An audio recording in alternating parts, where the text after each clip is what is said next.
All right, hello, welcome to session 3 of an overview of the Bible. In the last two sessions, we've been looking at the Old Testament, the larger portion of what makes up the Bible. It's about 75% the Old Testament of our Bibles. New Testament makes up about 24-25% if you're going by word count. And this week, we're going to go through the New Testament. And you're probably wondering why you have a map laid out. In the last two sessions, we looked at the books. We lined up the books, kind of took them chronologically in the order that they happened.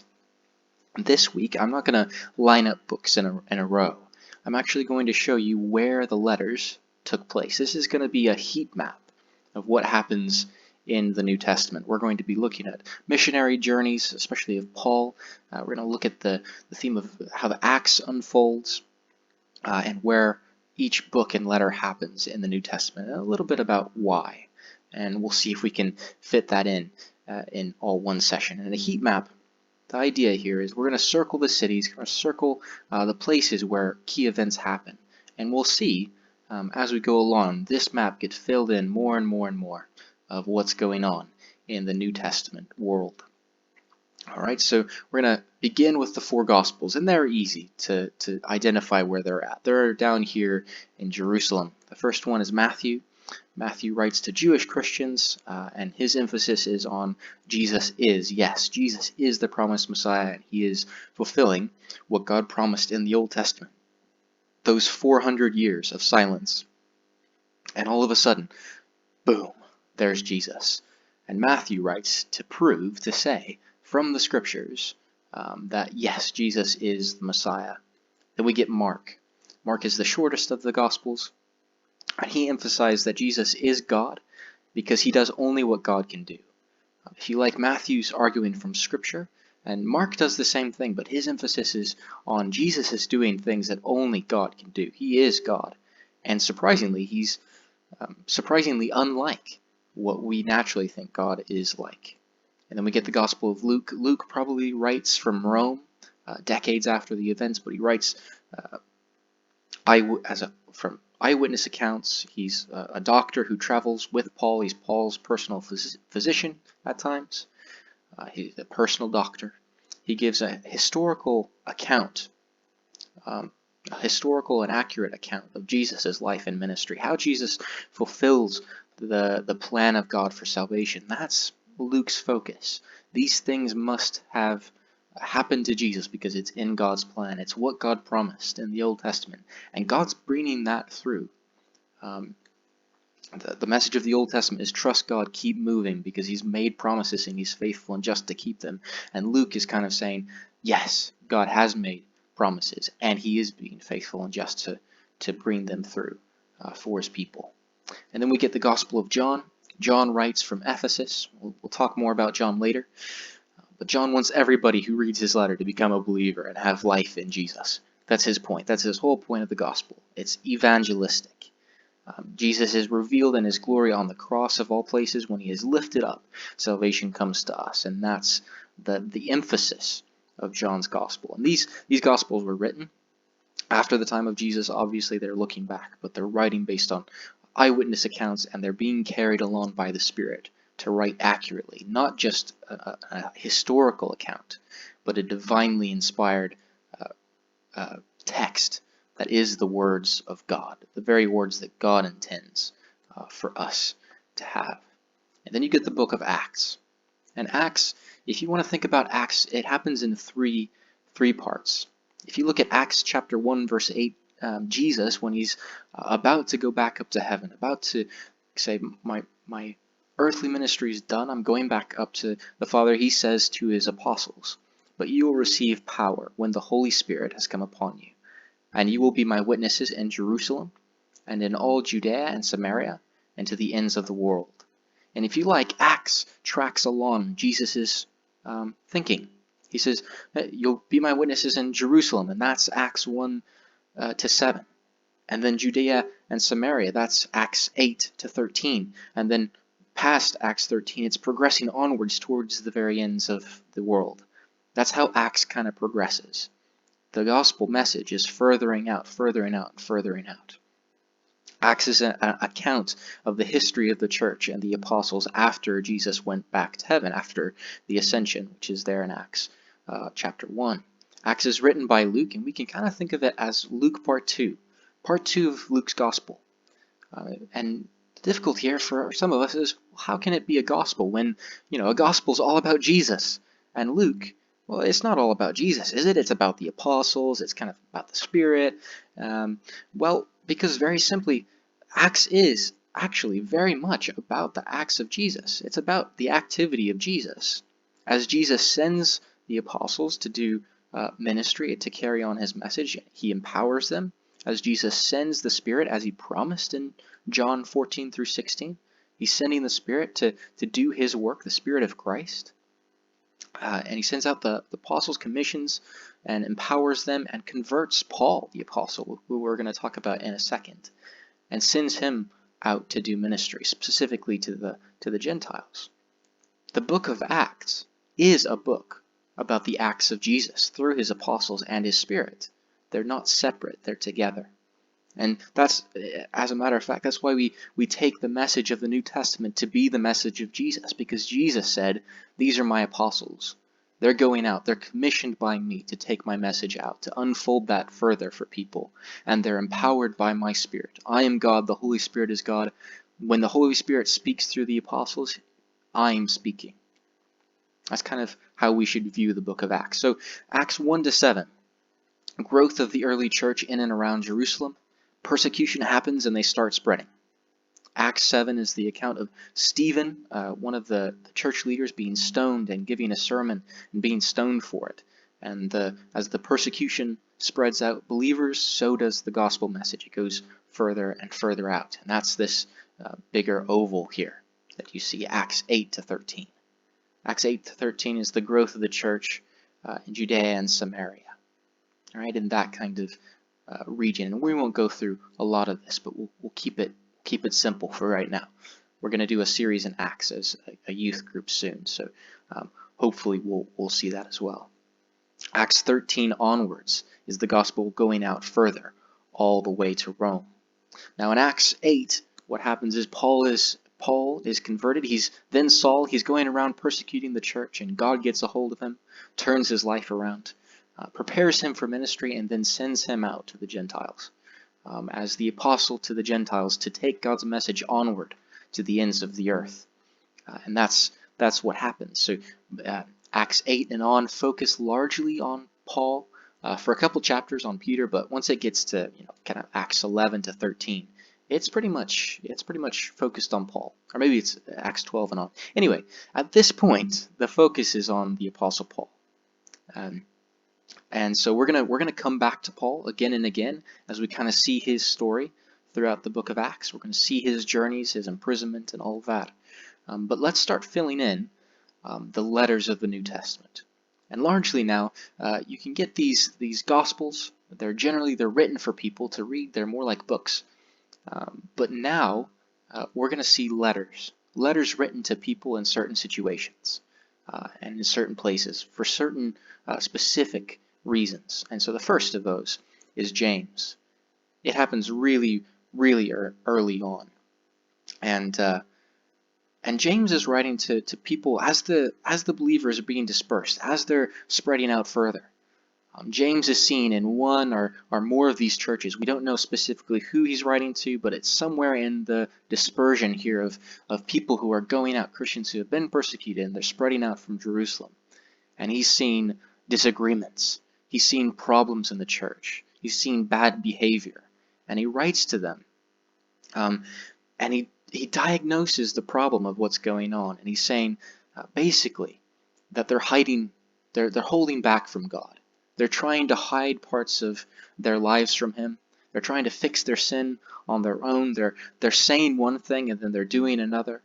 They have divided hearts towards God, and they're not trusting him to deal with their sin. They're not wholehearted for God. They're not wholehearted in trusting God. And that's the key problem that James sees as the new believers go out. And then we have the first journey of Paul. Paul starts here in Antioch, up here at the top of Syria. And he goes through these churches. He does his thing. That's the first journey. He goes all the way up through here into the area, Galatia area, this Asia Minor area, kind of the southern region. This area is called Galatia. And so he goes around to some of these churches, and then as kind of he's making his return journey, right? So he goes from Antioch and he goes all the way around up through Antioch, Iconium, Derbe, and then he goes back through Lystra and all of these places back to Antioch. On his way back, he writes, basically, on his way back, when he's returning, he writes the letter of Galatians. And Galatians is written, he talks through, at the beginning, he says, I am astonished at how quickly you are forsaking the gospel that was delivered to you at first, the gospel of free salvation through faith in the crucified Jesus Christ, the one who is prophesied in the Old Testament, the fulfillment of the promise to Abraham, the one through whom the promise to Abraham, the promised Spirit comes. And he's astonished that they're leaving that message of freedom and liberty so quickly. And so he writes the letter of Galatians. Now let's pause here to say one thing before we move on. That these letters, as you can already see, we're not going to have time to go through each one of them, but they're written to specific people in specific contexts. They're not exactly like ours. That's why we have to do a little detective work whenever we read a letter. We have to think, okay, who's writing this? What situation is Paul in when he's writing this? And then we have to think of the audience. Why does Paul write this letter? And we have to look at the letter itself first and foremost, right? To find out, okay, why does Paul say he's writing this to the Galatians? Galatians 1, 6 or 7 or 8, he says, I'm astonished at how quickly you're leaving you're leaving the gospel, right? It's right in front of you, right there, of the issue. They're leaving the gospel. They're going back to works of the law to put themselves right before God. It's pretty clear, right? In other letters, it's not so clear. In James, there's a lot of people who misunderstand James and think the gospel is absent. Nothing could be further from the truth. James is saying when God comes and saves us, when he grabs a hold of our hearts, there should be a wholehearted response in faith because we trust in God. There should be a wholehearted response of, yes, I've sinned and I need Jesus. And when that's lacking, there becomes bad behavior, dissensions, greed, envy, all of these things that are bad. And his solution at the very end of the letter is to say that we are to call back each other when we're wandering from Jesus, when we're wandering from trusting God. We need to call each other back to live rightly before God because of what Jesus has done. Okay, so sometimes you have to do some detective work, but that's part of the excitement, isn't it? It's exciting that God's Word, like himself, it isn't just kind of static. It's not like reading a textbook. He's a relational God. He's reaching out. He's coming to us. He's meeting us where we're at. He's not expecting us to kind of work our way up to where he is. He's coming down to us. And that comes out in the very way that the New Testament is written.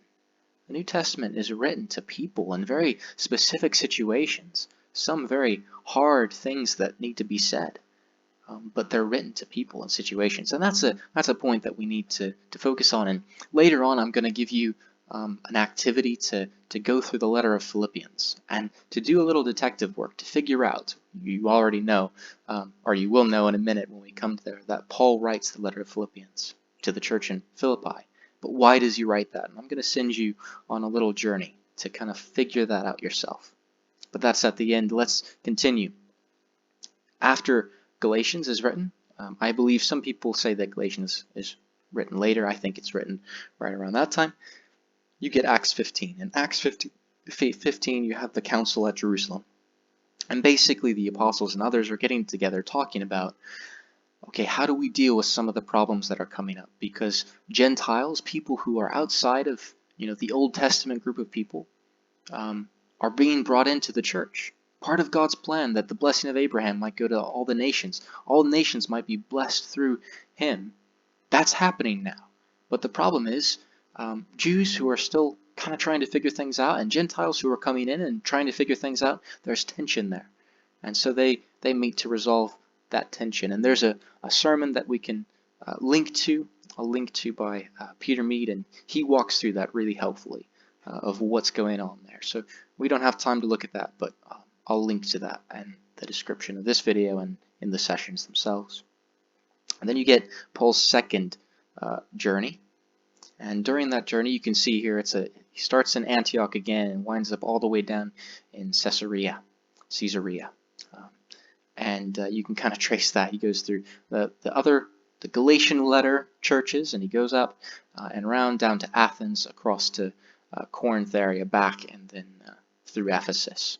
That's his first time being in Ephesus, which is an important thing to note. Ephesus is big in the New Testament journey that we're following. But he has his second missionary journey, and he passes through Thessalonica.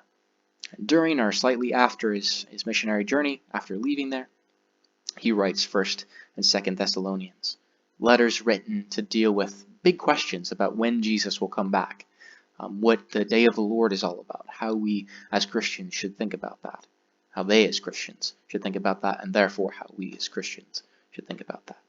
And then there's Paul's third journey, and you can see those in the blue circles and the pink kind of tracer. He starts again in Antioch. So he starts each journey in Antioch and goes through, and he winds up all the way back down Jerusalem.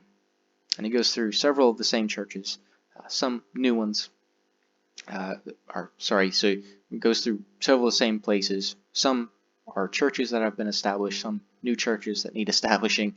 And he goes through it all the way back down to Jerusalem.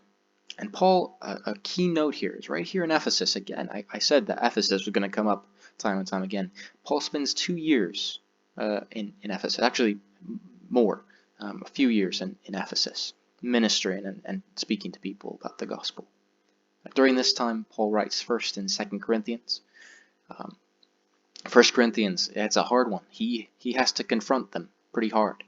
And it's almost like he says what a parent sometimes does. A parent will, when their child has done something wrong, they'll sit them down in a room and say, okay, 5 minutes to think about this and to change your attitude. Sometimes you'll have parents saying that, for better or for worse, right? And then they walk out of the room and they return. It's kind of like Paul saying that. There are some things that are majorly wrong. When I come to you, I don't want to find things like they are. I want to find things better. I want things to be worked out and fixed. And so 1st and 2nd Corinthians are written. Hard things to understand. Sometimes Paul can seem a little bit harsh to us, but sometimes we need to be confronted about our sin. And sometimes we need to think through things carefully. Speaking of thinking through things carefully, Romans. Paul writes Romans to the church in Rome. He's laying out the gospel, laying out things for Jews and Gentiles of how they, kind of repeating Council of Jerusalem, Acts 15 kind of things, how they relate to one another, laying out what the gospel is. It's very, very deep book, but so helpful, especially when you realize why he's writing it, to really reconcile different parties, reconcile believers in the one message of salvation, of the gospel, and to ask them for help, for getting, hopefully he's praying that he'll be able to come to Rome and preach the gospel there, and even further, even to places like Spain. In Acts 21, Paul is arrested in Jerusalem. And this is important, right? So Paul has gone down in his missionary journey. He's back in Jerusalem after being in Ephesus. And no sooner is he back there that Jews from Ephesus, Jews from Asia, that area around Ephesus, and an Ephesian Gentile are in Jerusalem. And the Jews stir up trouble because Paul has an association with this Ephesian. This Ephesian is in a place where, there's a whole situation that goes on. But basically, because of this Ephesian believer, Jews from the Ephesus area come and get Paul arrested in Acts 21. And you can imagine, as word got back to that early church, that newborn church in Ephesus, how that would have affected them. That Trophimus, this Ephesian, got Paul into such trouble. You can imagine it's heartbreaking for them. How do they deal with that? Later on in Acts 27 to 28, before then, it's a lot about what Paul's saying to the various groups that he's brought before the various authorities. He's preaching the gospel at every turn. God is talking to him, promising him, I'm going to take you to Rome so that you can preach the gospel there, just like you've been praying for. And so Paul is imprisoned, and he appeals to Caesar. It's a whole story, and he gets taken by boat and by land all the way up from Jerusalem to Rome. He finally gets to Rome after a shipwreck on Malta and everything else. He finally reaches Rome and is able to present the gospel there. And he spends 2 years in Rome under house arrest. Not in a prison, a dungeon somewhere, but he spends 2 years, recorded at the end of Acts, under house arrest, where people are coming to see him and he's preaching the gospel. And that's where the book of Acts ends. Now, during his imprisonment, he wrote 4 letters. He wrote the letter to the Ephesians, the letter to the Philippians, which you're going to do detective work on after this session, the letter to the Colossians, Colossae, there in the middle of Asia Minor, and the letter to Philemon, who's in Colossae, that same area. And let's just mention Ephesians here for the sake of time. Ephesians, a letter so glorious. Some theologians call Romans is intellectually the most glorious you can get, which is an interesting description, but Ephesians is the most heart glorious that you can get. It's the most stirring of all the letters in the New Testament. And I don't think that's exactly true, but I think there is some truth to that. Ephesians, you read it and you're just stirred up. I think that's because Paul is very aware of the situation that they're in. Both the spiritual context of where they're at, the context of him spending years of ministry there and seeing the spiritual darkness that they were around, but also seeing how Jesus can be lost sight of, especially when Paul's imprisoned and maybe they feel a little bit guilty and maybe they're wondering, where is the power of God? Where is the glory of God now? After Jesus has gone up to heaven and Paul gives it the answer. Well, Jesus is very active here. He has sent you his Spirit, and the church, as weak and as meager as it sometimes appears, the church is where the glory of God is made manifest on earth. Surprising, just like Jesus on the cross is the surprising way God reveals his glory. The church is the surprising way that we see Jesus' glory today. And that should be an encouraging message for each of us, and I'll leave you to read that as well. But let's just zoom through a couple of these now. 1 Peter is written. 1 Peter, probably from Peter in Rome, right? And he writes to, well, basically everywhere. It's a general letter. And then you get Titus and 1 Timothy. Paul is released for a short time from house arrest. It's not recorded in Acts. As we saw, Acts ends with him in house arrest, but he gets released. He writes Titus and 1 Timothy to deal with, okay, how do we structure this growing and expanding church? How does God have that working out? How does he send out Titus and Timothy to carry on kind of the apostles' work of establishing churches? They're different from pastors, Titus and Timothy, although they do a pastoral work. They're extending Paul's work of establishing churches properly.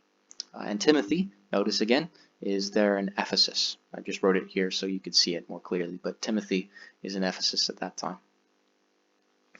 Then we get 2 Peter, also written from Rome, a general letter, but more specifically probably to Asia Minor is where Peter is writing, more to that area to deal with false teachers and that sort of thing.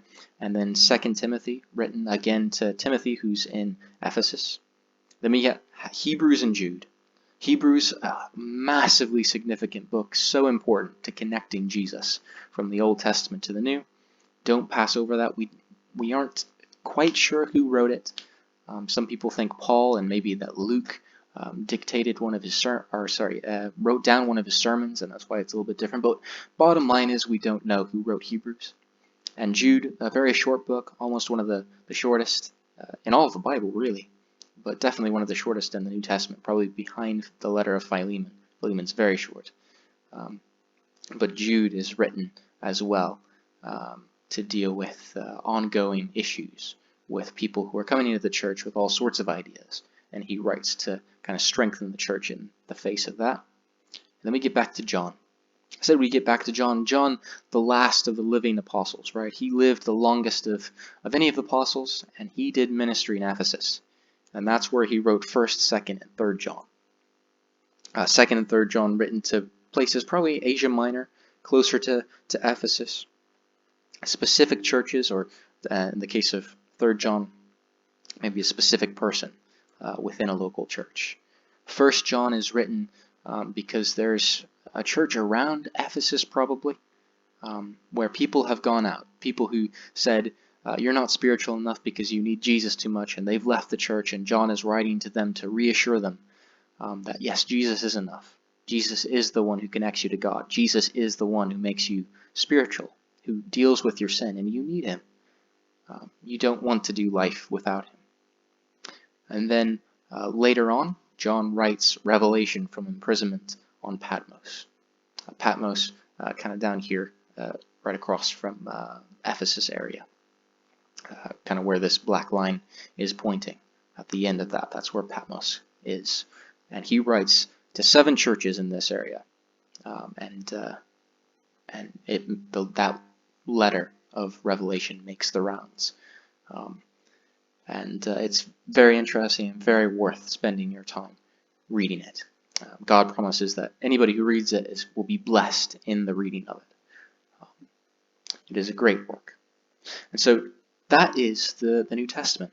That's a heat map of the New Testament, of everything that kind of happens. And you can look at this map and you can kind of see focus points. You can see Rome up here. You can see Thessalonica, there are 2 letters written. You can see Corinth, 2 letters. You can see Ephesus, huge focus in the Ephesus area. You can see all the places that Paul visited and wrote to in the Galatia area, and especially in that early ministry phase. And you can see Acts and the Gospels, where the gospel is spread from Jerusalem all the way to the ends of the earth. And that is the New Testament in a short overview. I hope that's been helpful. Again, sometimes with these, you're going to have to do some detective work to find out why what's being said is being said, what's going on. But I really want to encourage you, do that. Don't think of it as a chore. Think of it as God is writing to you personally. He's written to these people personally. It's a relational message. And we need to understand the context, what's going on with the people that he wrote to, so we can understand what's going on, how it applies to us today. And so I'm going to give you an activity to go and do that. It'll be in a handout. It'll be in a sheet down below. And you can go through that and look up references in Philippians to understand why Paul wrote to the church in Philippi, what he did, and what the situation is that's happening there. I hope you enjoy that, and I hope you've enjoyed this session. Bye for now.